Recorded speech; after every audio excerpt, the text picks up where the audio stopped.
massive hurricane is going to pass right between Haiti and Cuba, as Lindsay mentioned, and it will pass just to the east of Jamaica, where they're taking no chances either tonight.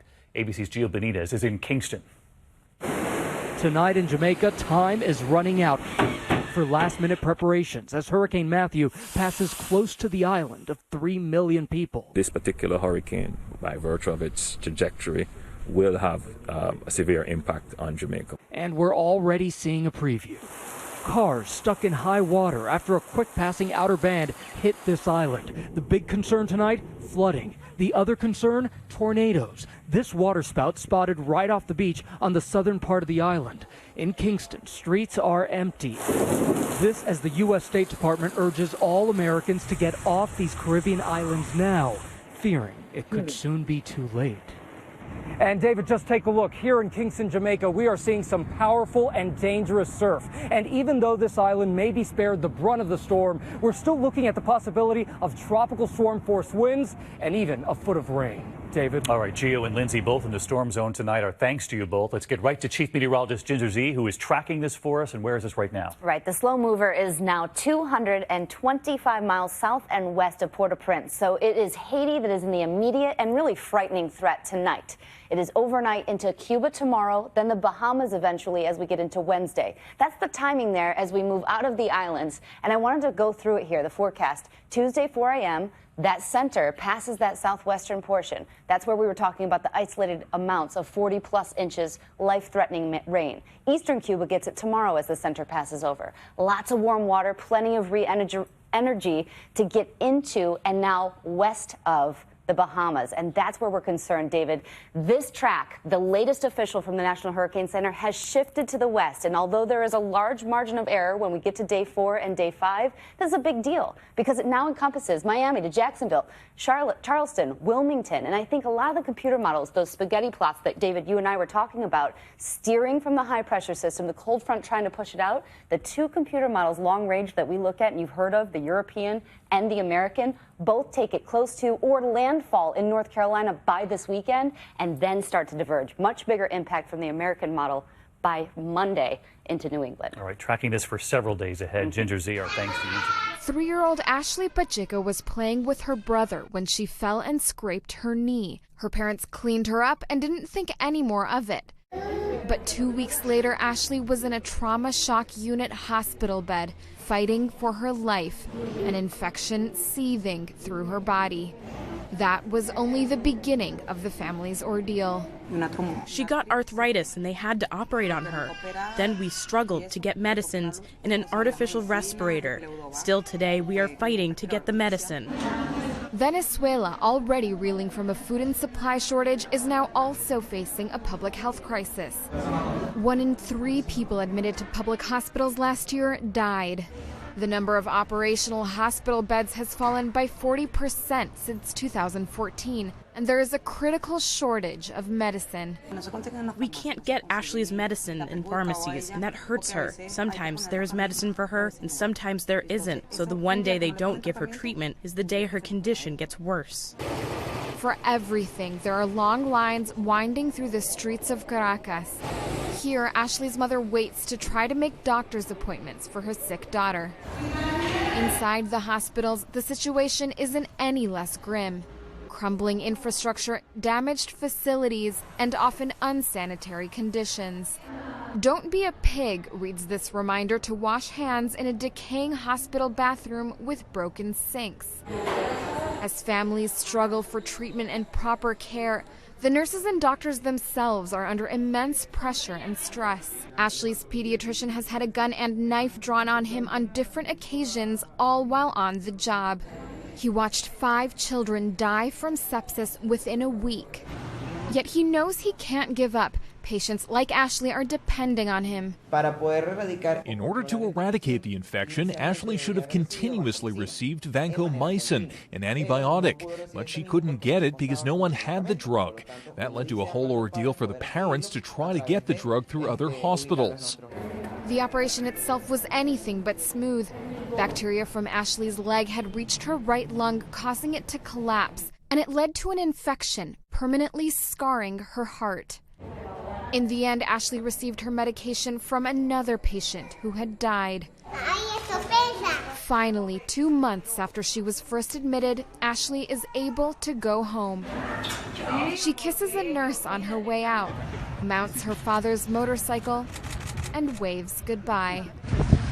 One journey back to health despite a country in crisis. Noreen Nasser, Associated Press. Monster hurricane that many on the East Coast are following closely tonight. Category 4 Hurricane Matthew. Take a look. With sustained winds of 145 miles per hour moving north tonight over the Caribbean. Millions are already in Matthew's path right as the storm's outer bands have started lashing Jamaica and dumping rain in Haiti, an island where more than 50,000 people live in tents and makeshift shelters. And impacts in the U.S. are not out of the question. Rob Marciano with the storm path in a moment. But first, ABC's Gio Benitez reporting tonight from Jamaica. Tonight, Hurricane Matthew barreling through the Caribbean, shifting slightly east. Haiti now expected to be the worst hit island. The massive storm packing winds up to 145 miles per hour, expected to trigger flooding and mudslides. This orphanage 2 hours outside of Port-au-Prince, boarding up, bracing for the worst. You can definitely tell that it's coming. Heavy rain triggering flooding in Colombia. Rough surf snarling drivers in the Dominican Republic. And here in Jamaica, they are battening down the hatches and stockpiling supplies. The first band started rolling in just half an hour ago, and just look, already we've got some serious flooding here.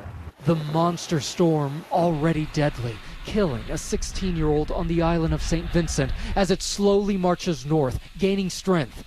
Right now, a Category 4, this could be the strongest hurricane to hit Haiti in decades, a country still rebuilding after the devastating earthquake in 2010 and Tropical Storm Isaac in 2012. But tonight, all of the Caribbean islands are on high alert.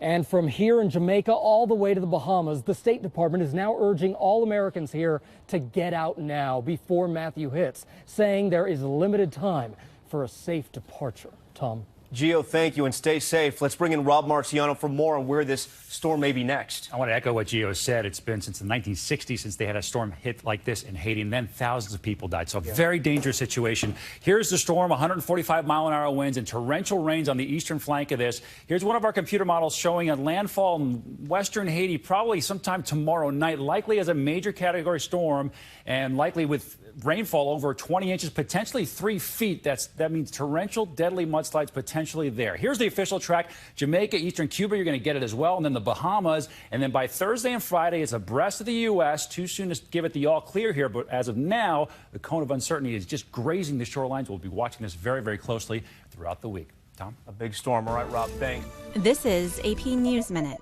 The U.S. has suspended diplomatic contacts with Russia over the Syrian conflict. It's the latest sign of difficult relations between the two countries. In Syria, relief groups say airstrikes have damaged one of the country's most secure hospitals. Video released on Monday shows an emergency room covered in debris. The rubble is in what's known as the Cave Hospital because it's dug into a mountain. Hillary Clinton is seizing upon a New York Times report that Donald Trump had a net loss of more than $915 million in 1995. Speaking at a rally in Ohio, the Democratic presidential candidate told the crowd, "What kind of genius loses $1 billion in a single year?" Trump surrogates have said the tax returns show he's a genius for being able to maneuver around the tax code. Friends and family of Kim Kardashian are rushing to support her. The reality TV star was reportedly robbed in Paris. Her mother and others have been visiting her at her New York home in Soho. Padmananda Rama, The Associated Press, with AP News Minute.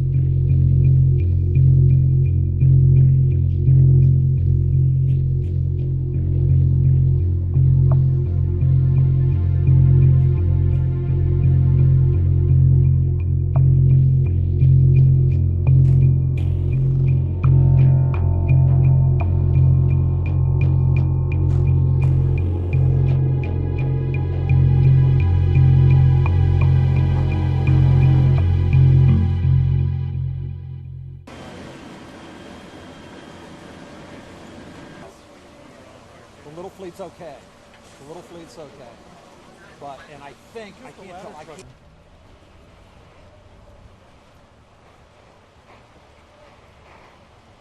And the gas tanks didn't blow. That's important. Oh, and the gas. I mean, this is a tragedy of the highest proportions for this kind of area. I don't think you could have picked anything worse when you talk about the effect it's going to have on the senior citizens, the adults, and especially the kids. Eric Fisher is the chief meteorologist at our CBS station WBZ in Boston. Eric, what's coming next? Well, Scott, this is certainly a very powerful, very dangerous hurricane. It's been moving its way northward throughout the course of the day today, and it has its eye on Haiti during the overnight and into the early part of tomorrow. Widespread hurricane watches and warnings now extending all the way up to the northwestern Bahamas, and the latest track really maintains the strength. So it stays a major Category 3 or stronger hurricane, slowly moving through the Bahamas over Wednesday and Thursday. And then as it approaches the eastern seaboard, a track that's going to bring it right up along the Florida coastline, along the Georgia, South Carolina, and North Carolina coastlines as we head toward the end of this week and into the weekend. So the imminent threat here across Cuba, Hispaniola, Jamaica, and then as we move toward Florida and the southeast Atlantic coastline, we're on alert for the late week period north of North Carolina. This is where the uncertainty is, Scott, as it may go out to sea or move right up the coast. More clarity on that in the next couple days. Eric Fisher, WBZ. Eric, thank you.